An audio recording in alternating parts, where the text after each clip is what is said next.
and we are in committee now on the Resource Management Reform Bill, and the question is that Part 1 stand part, and it's debate on clauses 3 through to 121 and Schedules 1 and 2. I call the Honourable Marianne Street. Thank you very much, Mr Chairman. I rise to speak in these committee stages to the Resource Management Reform Bill, taking note of the parts that you have identified and the clauses that you have identified us to refer to. Mr Chairman, this bill is the start, as we know, of the government's assault on the legal protections of our environment.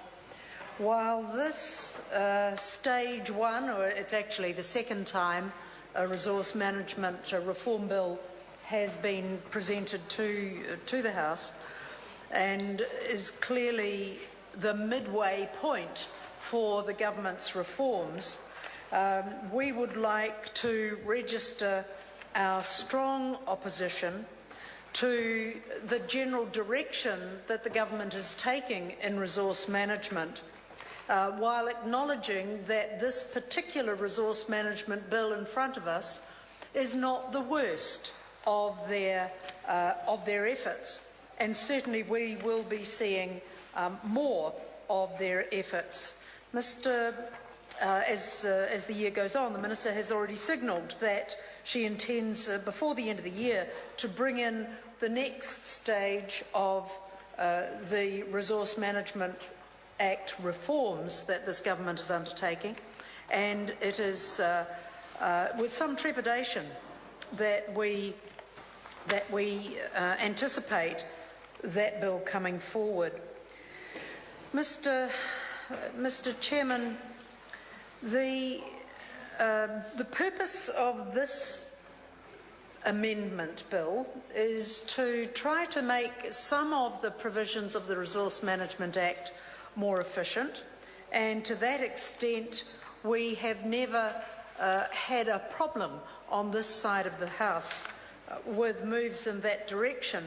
Anything that makes it more efficient is to be welcomed on all sides, but unfortunately this goes somewhere quite different. Mr Chairman, I'm concerned about a number of parts of the bill, and I wish to traverse those over a period of time in these committee stages. But let's just back up a little bit and go back to the purpose of the bill.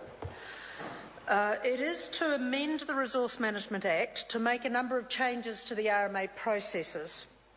It will also impose a 6-month consent timeframe for medium-sized projects. As I've said, this is phase 2 of a series of government reforms, with even bigger ones coming. But one of the things that this bill does in particular is to fast-track the Auckland Unitary Plan, and it also includes new regulation-making powers that enable the Environmental Protection Authority to have cost recovery powers, and requiring local bodies to carry out specific environmental monitoring. Mr Chairman, this bill is again another power grab, as we see it, of the government, because one of its most significant component parts is its ability to override decisions of local government and local communities through their elected officials to make decisions about their own immediate environment. While there must always be national standards, Mr Chairman, and the government has much work to do in the establishment of national environment standards and policy standards, it is also important that there is sufficient balance in the proposals so that local authorities are not disenfranchised or are not ignored or overridden.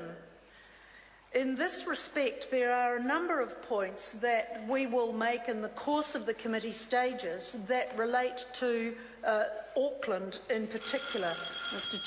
Chairman. Honourable Mary Ann Street. That relate to Auckland in particular.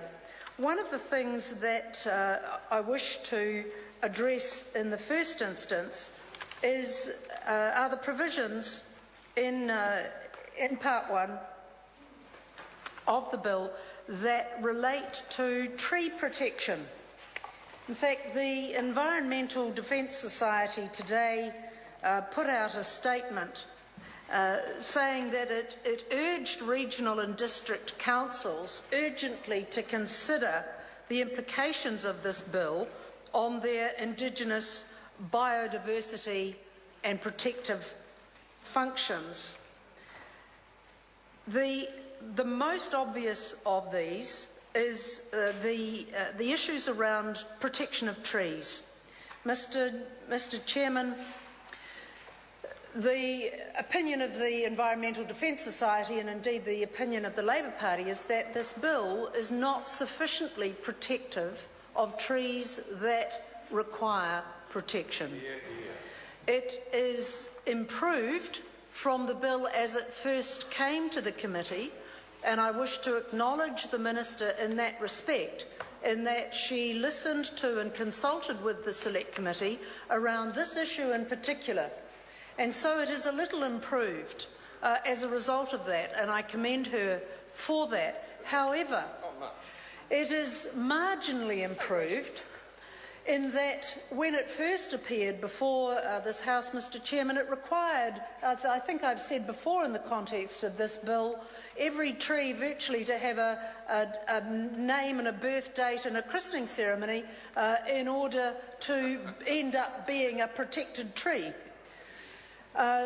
What we have now is that we have a provision that allows for clusters of trees, groups of trees, lines of trees, to be recognised for protective purposes. But they are still required to be identified section by section, address by address.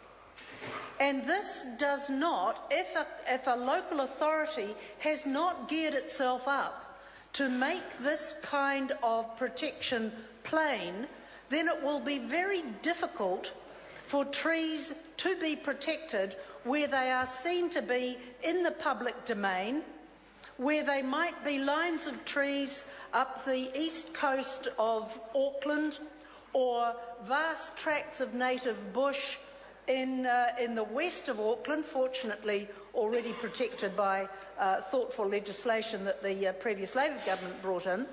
But it will be more difficult to register trees as protected, and that is of real concern to us, because here we have a movement towards the rights of owners of properties to cut down trees if they are not designated as protected trees, regardless of their environmental contribution.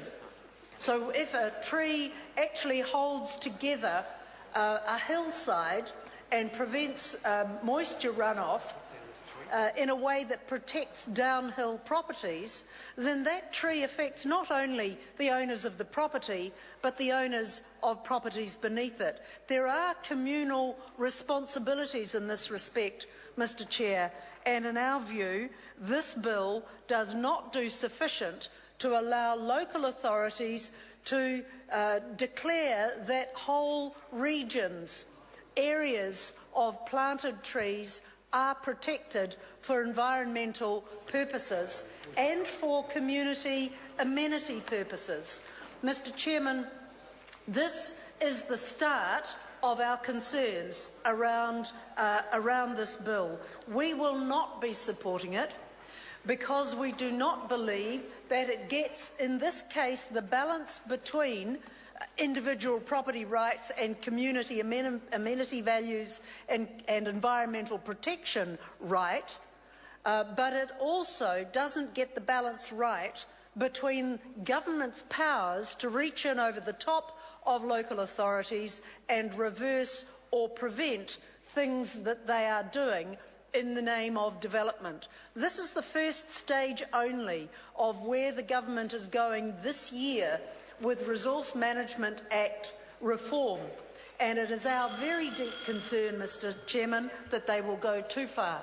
Just before I call the next member, can I inform the House that the voting in the estimates just recently, the Maori Party was recorded as 3, it should have been 2, so the vote has been corrected. So the ayes are 63 and the noes are 57. I call some honourable member. I call the honourable member Nikki Wagner. Thank you very much, Mr Speaker. This bill, the Resource Management Reform